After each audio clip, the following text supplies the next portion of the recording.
বউ বনাম বেয়ান। গোপালের সবেমাত্র বিয়ে হয়েছে। এক বাদলার দিনে স্ত্রীকে দেখবার জন্য তার মন ছটফট করে উঠল। নতুন বউ তখন পিত্রালয়ে।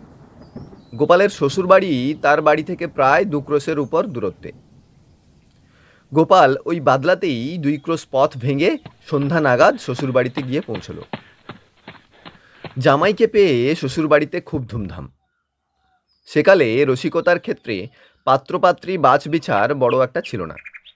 শ্বশুর জামাই শাশুড়ি পুত্রবধূতেই মোটা রসিকতার আদান প্রদান অবাধেই চলত।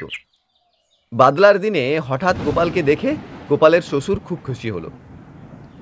তাই সে একটা রসিকতার প্রলোভন সংবরণ করতে পারলে না। সকলের সামনেই জিজ্ঞাসা করলে, আজকের মতো বাদলায় কি ভালো লাগে বলো দেখি, কে বলতে পারো? যে বলবে তাকে 50 টাকা পুরস্কার দেব।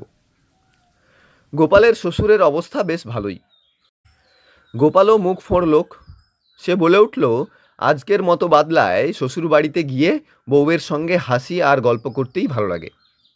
এর চেয়ে আর কি ভালো লাগতে পারে? ঠিক এই কথাটি শোনবার প্রত্যাশা করছিল গোপালের শ্বশুর। কিন্তু সে অমনি বলে উঠল, কথাটা ঠিক, কিন্তু তার চাইতেও ভালো লাগে বেয়াই বাড়ি গিয়ে বেয়ানের সঙ্গে গল্প করতে। বলো বাবাজি, তোমার চেয়েও এটা আরও বেশি ভালো নয় কি? গোপাল অমনি দাঁড়িয়ে চাদর কাঁধে তুলে বললে, তাই নাকি? তা আগে জানলে তো আমি না এসে বাবাকে পাঠিয়ে দিতাম। তা এখনও রাত বেশি হয়নি, আমি এখুনি গিয়ে বাবাকে পাঠিয়ে দিচ্ছি। তিনি এসে বেয়ানের সঙ্গে গল্প গুজব আমোগ আহ্লাদ করুন। আমি যত তাড়াতাড়ি পারবো ছুটতে ছুটতে যাব। গোপালের এহেন বক্তব্যে গোপালের শ্বশুরের মুখ তো ভোঁতা। তিনি দেতো হাসি বের করে বললেন, তোমায় আর এখন বৃষ্টির রাতে যেতে হবে না বাবা, তুমি ভিতরে গিয়ে বিশ্রাম করো।